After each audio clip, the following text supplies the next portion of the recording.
আমি মারিয়া আক্তার, ডাকসুর সাবেক ভিপি নুরুল হক নূর, গণ অধিকার পরিষদের সভাপতি আর স্ত্রী বলছি। আপনাদের সবাইকে আন্তরিকভাবে ধন্যবাদ আপনার এই জায়গায় আমার কথাগুলো শোনার আসার জন্য। আমার হাজবেন্ডকে গত 19 জুলাই শেষ 20 জুলাইয়ের শুরু ভোর রাতে আনুমানিক সময় 3টা 20 থেকে ভোর রাত 4:45টার মধ্যে আমাদের বাসায় এই ঘটনাটা হয়তো ইতিপূর্বে আপনারা জানছেন, তারপরও আমি বলতেছি। ডিবি, ডিজিএফআই, পুলিশ সহ কিছু পোশাকধারী এবং কিছু সাদা পোশাকে আমরা ঘুমন্ত অবস্থায় ছিলাম। আমার বেডে আমার 2টা বাচ্চা, একটা 5 বছরের আর একটা 1 ইয়ার প্লাস। নূরের গলা ধরে শুয়েছিল ওর বড় বাচ্চাটা, যে বাচ্চাটা আজকে স্তব্ধ হয়ে গেছে। 25শে মার্চের কারো রাত গল্পে বই পড়েছিলাম ছোটবেলায়, যখন ঠিক ওই রাতটা যেন আমার জীবনে নেমে এসেছিল আমার সন্তানদের জন্য।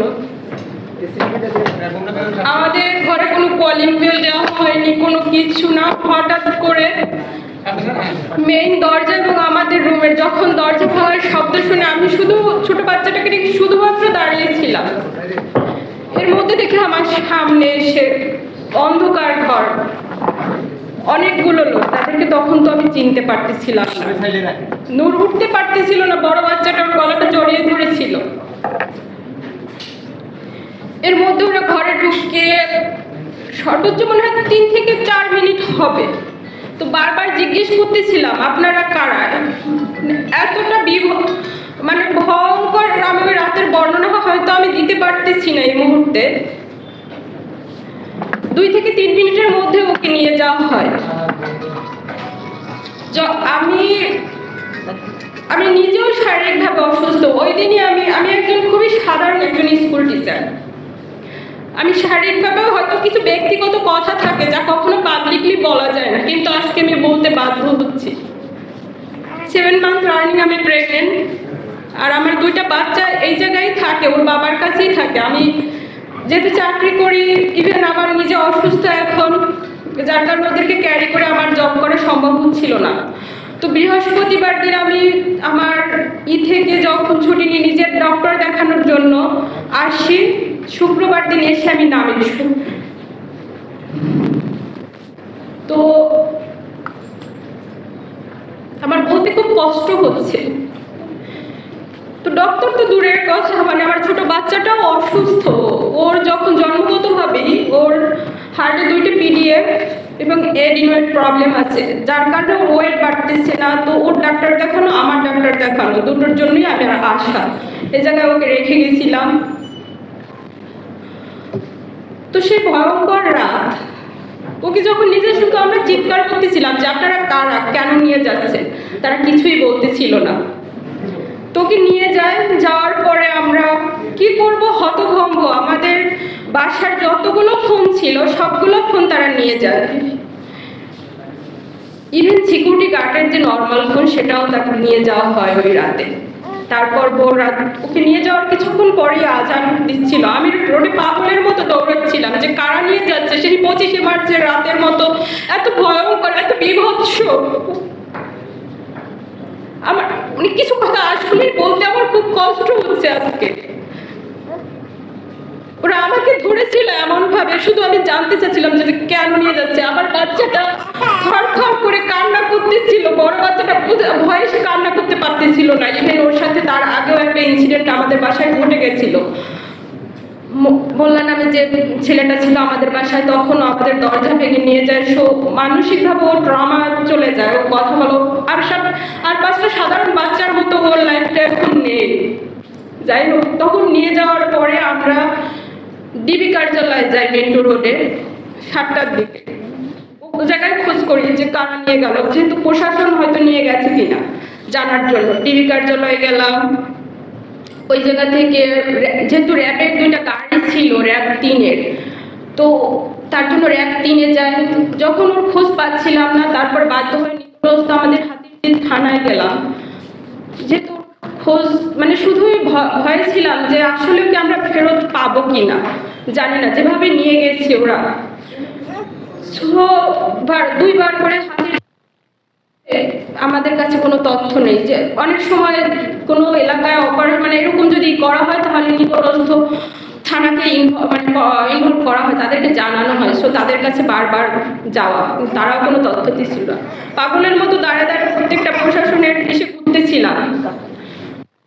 20 তারিখ পার হয়ে আমরা 20 তারিখে আবার কোর্টে, যে অনেক সময় 24 ঘন্টা পরে প্রশাসন নিয়ে গেলে কোর্টে উঠানো হয়। তো ওই দিন তাকে কোর্টে আর উঠানো হয়নি। পরের দিন আবার সিএমএম কোর্টে গেলাম, এইভাবে জানতে পারলাম যে কোর্টে উঠানো হবে হয়তো। তো যখন কোর্টে গেলাম, আমি যেহেতু অসুস্থ, একা মুভ করতে পারতেছিলাম না, নূরের ছোট ভাইটি আমার সাথে ছিল। তো ওকেও ওই কোর্ট চত্বর থেকে ওকেও আবার ওরা ধরে নেয়। তো তারপর রাত 8টার দিকে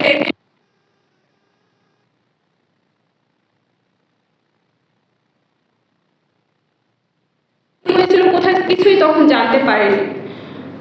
আইনজীবী যখন কোর্টে উঠানো হয়, ও নিজ মুখে মহামান্য আদালতকে ওর উপরে ওই নিখোঁজ অবস্থায় যে শারীরিকভাবে টর্চার করা হয়েছিল, প্রত্যেকটা নির্যাতনের মানে আঘাতের চিহ্ন সে নিজের টি-শার্ট খুলে জজ সাহেবকে দেখিয়েছিলেন। আবার 5 দিনের রিমান্ড, ওকে ওই জায়গা থেকে রিমান্ডে আবার নিয়ে যাওয়া হয়। তো রিমান্ড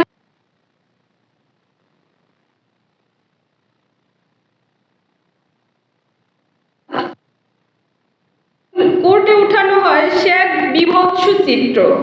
ও তো কোনো চোর ডাকাত নয়, ও তো কোনো খুনি নয়, ও তো কোনো জঙ্গি নয়।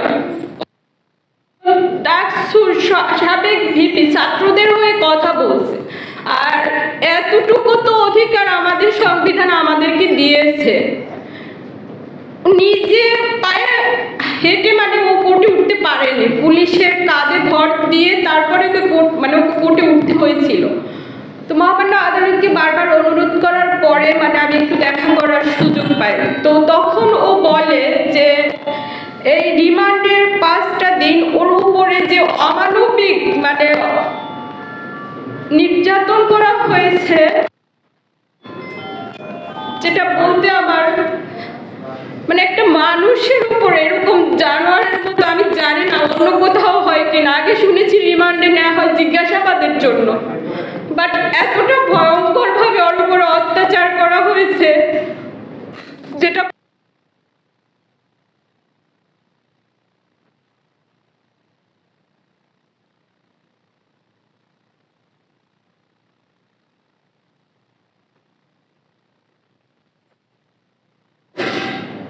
ওর বাবাকে ছাড়াও ঘুমোতে পারে না। ওর বাবার কাছে ও যেহেতু থাকে, ওকে গোসল করে দেয়, খাইয়ে দেয়। জানি না ও সন্তান হিসেবে কিরকম, হাজবেন্ড হিসেবে কিরকম, বাট ওর সন্তানদের জন্য সর্বোচ্চটুকু ও করে। তো ও যখন বারবার বলে, আমার কাছে জানতে চায়, বাবাকে ফোন দাও, বাবা কেন আসে না, উত্তরগুলো আমার কাছে নেই, আমি কি বলবো এখনো জানে না। ওর সামনেও তো আমি এখন বলতেছি ওর বাবা কোথায় আছে, কিভাবে আছে, বলে ও হয়তো দেশের বাইরে, ও জানে যে দেশে গেছে, ও আসবে, সে অপেক্ষা করে ও। তো যখন ও বলতেছিল ওই রিমান্ডের অবস্থায় ওর পা দুটো ঝুলায় উপরের দিকে, তারপরে ওকে মানে শারীরিকভাবে যত নির্যাতন আছে, ইনজেকশন পুশ করা হয়েছে, সেটা স্লো পয়জনিং কিনা জানি না, ইলেকট্রিক শক দেওয়া হচ্ছে। নির্যাতনের মানে এতটা অসহ্য যন্ত্রণা, যেটা সহ্য করতে না পেরে ওরা 3-4 বার ও জায়গায় সেন্সলেস হয়ে গিয়েছিল। ওর সাথে কি হয়েছে নিজেও বলতে পারেনি।